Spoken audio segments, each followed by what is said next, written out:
आई आजी, वडाच्या झाडाची पूजा का सुरू झाली हो? पारंपरिक कारण काही असो, पण वड दीर्घायू आहे.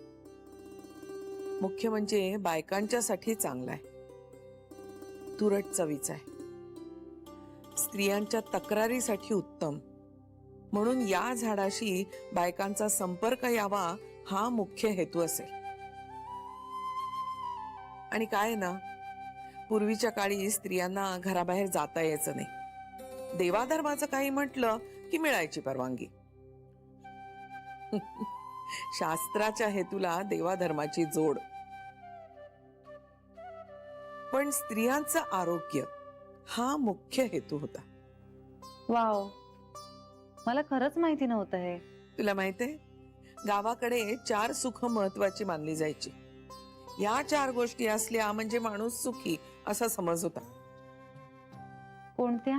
मातीचं घर, विहिरीचं पाणी, दूध दुभतं आणि वडाची सावली. तुला पूजायचंय का वड? मला हा नवरा 7 जन्म हवाय. नाही, सगळेच जन्म. तुला एवढं वाटत असेल तर कर ना पूजा. खरंच?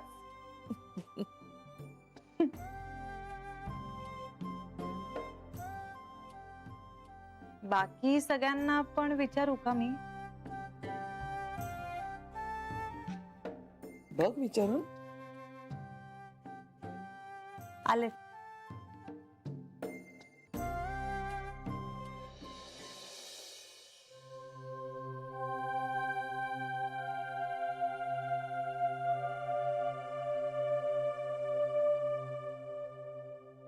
आई, आपण वडाच्या झाडाची पूजा करूया? मला चालेल, पण श्री चिडणार नसेल तर. श्री कशाला चिडेल? त्याचं म्हणणं फक्त वडाची पूजा करण्यापेक्षा वडाची झाडं लावली तर जास्त बरं असं. मग लावूयाही आणि पूजूयाही. बघा, पण श्रीला विचारून ठरवा काय ते. अगं मी विचारते ना, तू येशील ना? पण बेबीला विचारायला हवं ना. तिला विचारते ग मी. मध्ये काही वर्ष वडाचं पूजन थांबलं होतं ना माझं, म्हणूनच लग्न जुळता जुळता राहिलं माझं. नाही तर तो चम्या बारा होता. कोण तो? प्रद्युम्न? अहो ग, बिचारा साधा होता तसा. पण तू नाही म्हणाली होतीस तरी त्याला. त्याला तेवढं सिरियस कारण होतं ताई. धन्य आहे बाबा तुझी. अगं खरंच वाईट नव्हता तो, तेवढं एक सोडलं तर. काय सोडलं तर? अत्यानंद महाराज. सरे पुरे हा, ते आता सुरू करू नकोस नव्याने. बरं आपण जाऊया ना, एकत्र जाऊया आपण. पण श्रीला विचारलं पाहिजे. ते ही विचारेल की. हो, मी बोलते श्रीशी. आलेच.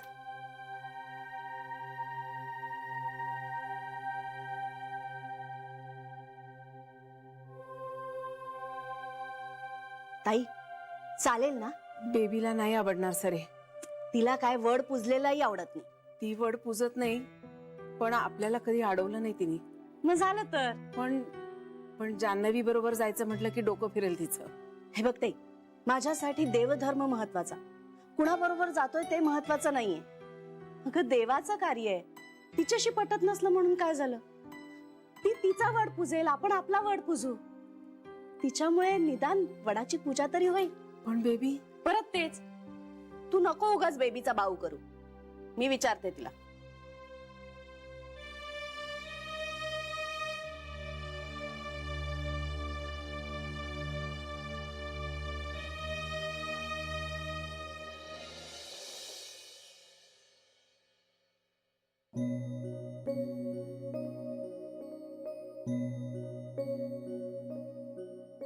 श्री, काय ग? तू कामात आहेस का? नाही, असं काही फार नाही. बोल ना. नाही म्हणजे आहेस तू. तू कर काम पूर्ण, आपण बोलूया मग. बोल. अरे असं हार्ड अँड फास्ट असं काही नाहीये. काय? उद्या वटपौर्णिमा आहे ना, तर मग सगळ्या जणी असं म्हणत होत्या. सगळ्या म्हणजे?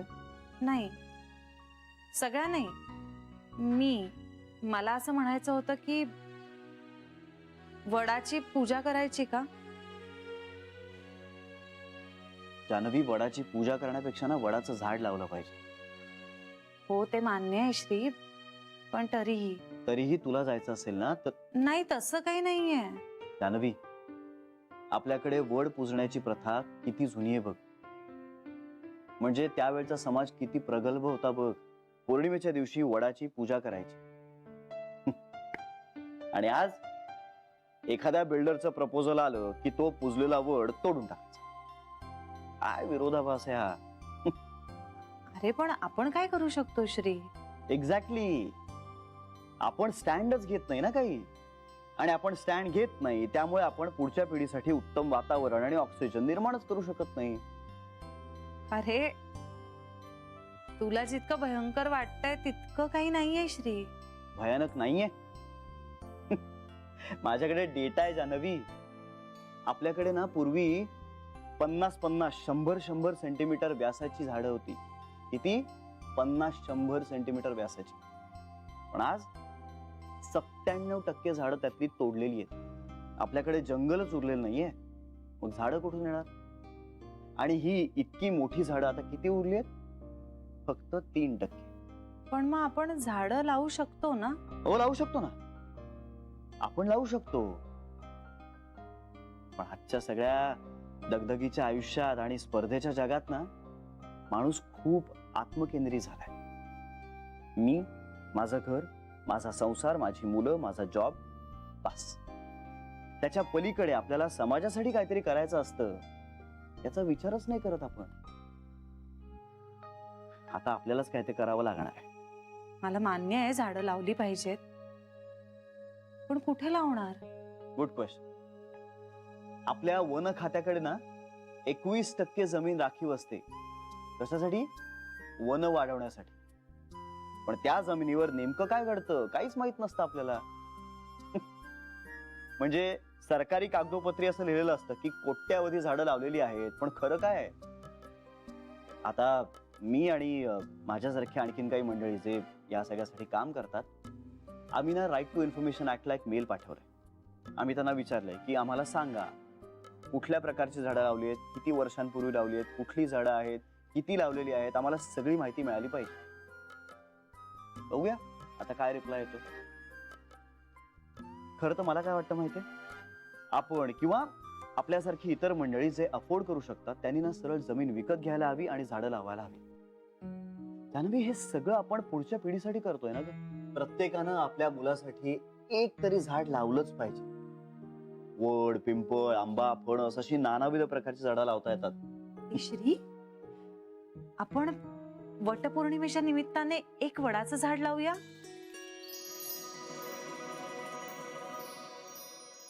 एक्सलंट आयडिया आहे. या आयजींना पण खूप आनंद होईल ना. आणि वडाचं झाड लावण्या इतकी वडाची दुसरी कुठलीच मोठी पूजा असू शकत नाही.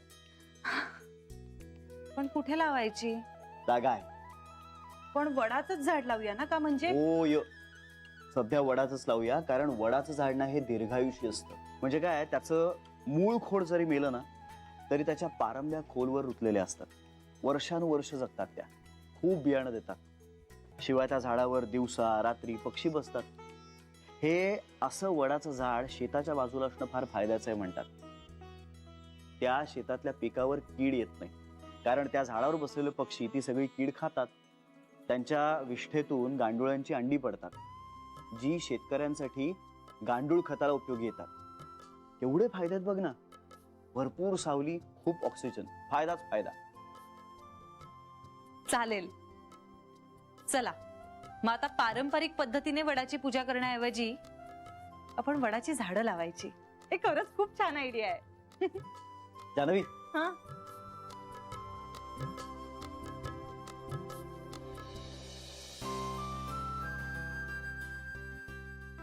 आता तू खरी शोभतेस माझी अर्धांगीन.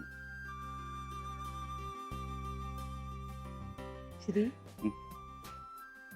मी मी माझ्या आयुष्यात निदान 25 झाडं तरी लावणार आता. म्हणजे मी संकल्प करते माझ्या बाळासाठी, त्याच्या फ्युचरसाठी. I love you. हम्म. काय नुसतं हो? हो, मग कुणीतरी बरेचदा अशीच रिॲक्शन देतं ना. आता कुणीतरी पुढच्या 7 जन्मांसाठी हाच नवरा हवा असं मागायला चाललं होतं ना. ते मी उगाच म्हणाले होते. उगाच? म्हणजे मी तुला पुढच्या 7 जन्मांसाठी नकोय? अजिबात नाही. तुला खरंच मी पुढच्या 7 जन्मांसाठी नकोय? का पण? कारण तुम्हाला जन्मजन्मी हवाय.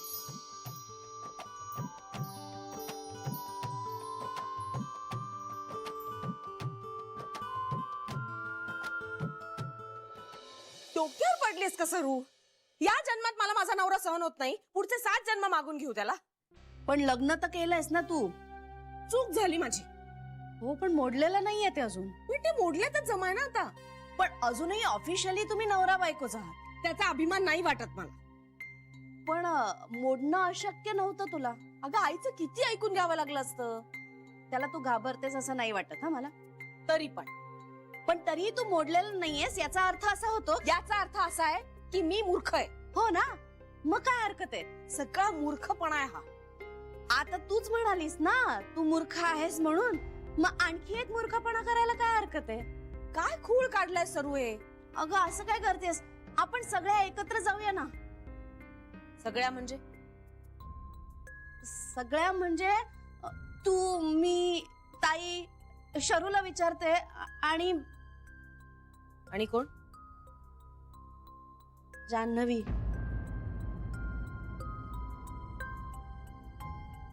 तिचा काय संबंध? अगं तिचंही लग्न झालंय की. ती श्रीची चूक आहे. हो, पण श्री ती चूक दुरुस्त करत नाहीये तोपर्यंत ती आहे ना. हे बघ बेबी, आपण तिचा वड पूजायचा हक्क हिरावून घेऊ शकत नाही. आपण आपली पूजा करूया, तिला तिची करू दे. मला मुळात वड पूजायचाच नाहीये. मग तू पूजू नकोस, नुसती ये आमच्या बरोबर. आणि काय करू? बघत बसू? अगं आपण सगळ्याजणी किती दिवसांनी कुठेतरी एकत्र जाऊ. काय हरकत आहे. आपण ना लक्षच नाही द्यायचं तिच्याकडे. आपण आपली आपली पूजा करू आणि येऊ. ठीक आहे, सांगते उद्या. बर बरं ऐक, श्रीच्या कानावर घातलाय? तो नाही नाही म्हणायचा. त्याचं लेक्चर ऐकावं लागेल. आमची तयारी आहे.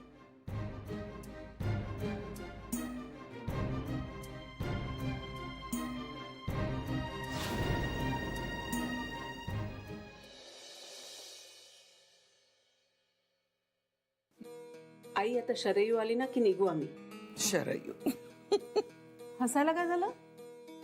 आई ग, कांता ग म्हणत होता मी शराला सांगितलंय वडाची पूजा वगैरे काही करायची नाही. तुम्ही बायका वड वगैरे पूजून स्वतःची सोय करून ठेवता, आम्हाला काही चॉईस आहे की नाही.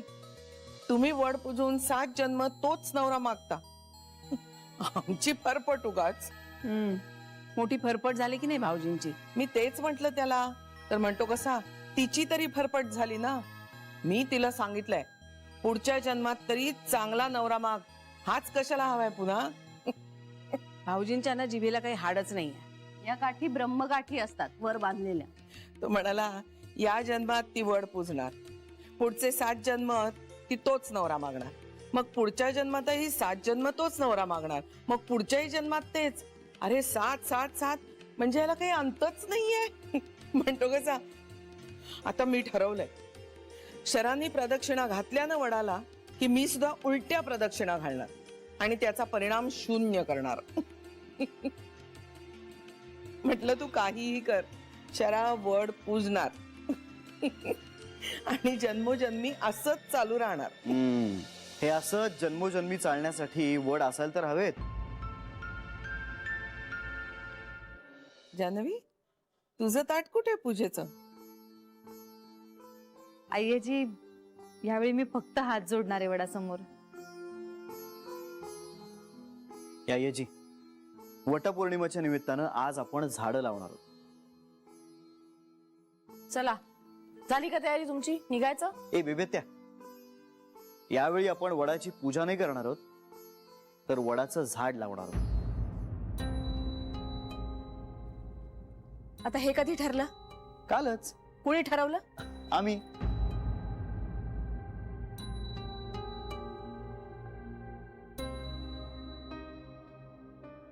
I mean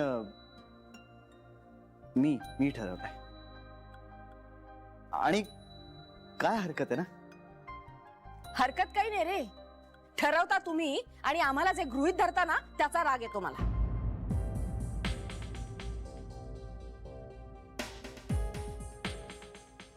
I am sorry बेबेत्या. आता सॉरी म्हणून काय उपयोग आहे? अगं मला माहित नव्हतं की तू सुद्धा येणार आहेस.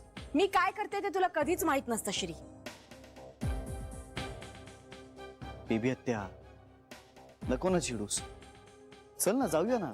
तुम्ही ठरवलंयत ना, मग तुम्हीच जा, मी नाही येणार. अगं ए बेबेत्या, बेबेत्या अगं. श्री ऐकणार नाही ती. तुम्ही जा, अय्याजी अगं. तुम्ही जा. तुम्हाला ऑफिसला जायला पण उशीर होईल ना नंतर. अगं पण जा म्हटलं ना.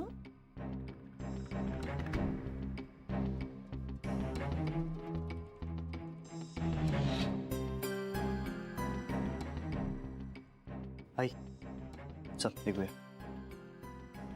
नको श्री, मी थांबते इथेच.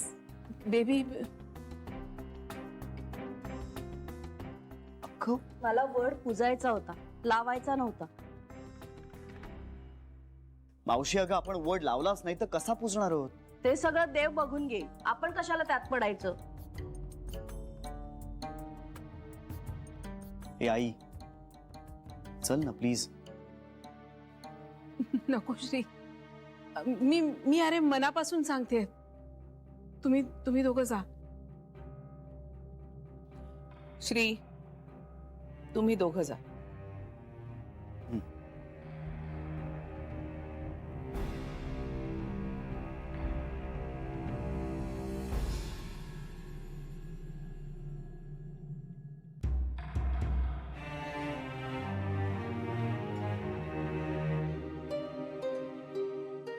चल चल.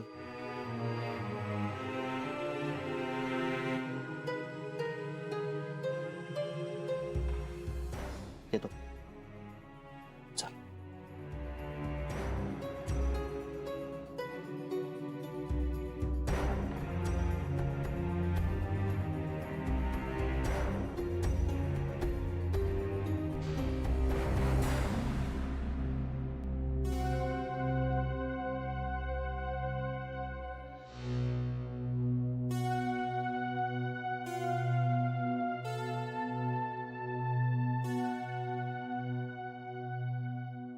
आई कुठे चाललीस? अरे आज वटपौर्णिमा आहे ना.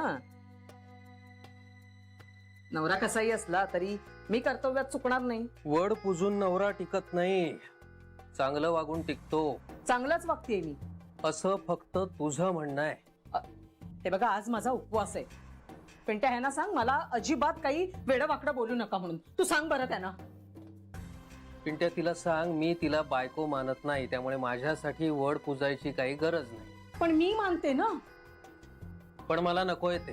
अहो माझं मी करतेय. तुला जे काही करायचंय ते कर, फक्त माझ्या नावाने करू नकोस म्हणजे झालं. बघितलंस बघितलंस ना. अरे बायको आहे ना मी ह्यांची ही लग्नाची. पिंट्या, इतके दिवस हे तिला ठाऊक होतं का? विचार तिला. हो माहिती होतं मला. दमडीचं सुख नाही कधी दिलं, तरी देखील ही सगळं एवढं करते. त्याची काही चाड आहे का या माणसाला? तेच म्हणतोय ना मी. नाही ना सुख मिळालं तुला, मग जुलमाचा रामराम कशाला? काही वड वगैरे पूजू नकोस. आणि हे सगळं तुझ्यासारख्यांसाठी नाहीच आहे. म्हणजे काय? माझ्यासारख्यांसाठी नाही म्हणजे काय? अगं जगणं असह्य केलंयस तू माझं. या एकाच जन्मामध्ये मला तुझा इतका वीट आलाय, 7 जन्म कशाला मागून घेतेस? दांभिकपणा करायची काही एक गरज नाही. मी देवाधर्माचं करते, त्याच्यात आडवे येताय तुम्ही. अहो नरकात जाल. आत्ता कुठे आहे मग मी? पिंट्या पिंट्या बघितलंस कसे बोलतायत हे? काही ताळतंत्र आहे का यांच्या बोलण्याला? आई तू तरी कशाला वाढवतेस? असं काय करतोस म्हणजे वडाची पूजा पण करायची नाही? अहो सवाष्ण बाई म्हटल्यानंतर वडाची पूजा करावीच लागते, नाही तर लोक काय म्हणतील? हेच ते सगळं लोकांसाठी करायचं, नाटकं नुसती. समाजात राहायचं ना म्हणजे समाजासारखं वागावंच लागतं, सगळ्या रीतीभातीला पाळाव्याच लागतात. आणि एवढं काय तुम्हाला अगदी खटकण्यासारखं झालं होतं? तुम्हाला ना मी काही करते म्हटल्यानंतर ना ते आवडणारच नाही, माझं सगळं वाईट. कशाला मी तरी नवीन साडी दिसते मलाच कळत नाही. ती म्हणाली वड पुजायचा की झाल्या सगळ्या तयार, ती म्हणाली नाही करायचं की थांबल्या सगळ्या. अगं मला वाटलं. काय वाटलं? आता आपण तिच्याच तालावर नाचायचं का? तरी आम्ही नाहीच गेलो. म्हणजे ते दोघच गेले ना? आधी मला जायचंच नव्हतं, त्यातनं मी तयार झाले, पण आपण जायचंय ना? हो. मी माझ्या मैत्रिणीशी बोलले, तिच्या घरा शेजारी एक वडाचं झाड आहे, आपण पूजायचं. मग निघूया आपण.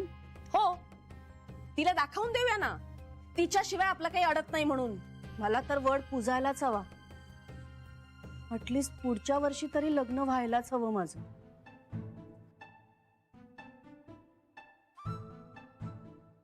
खरंच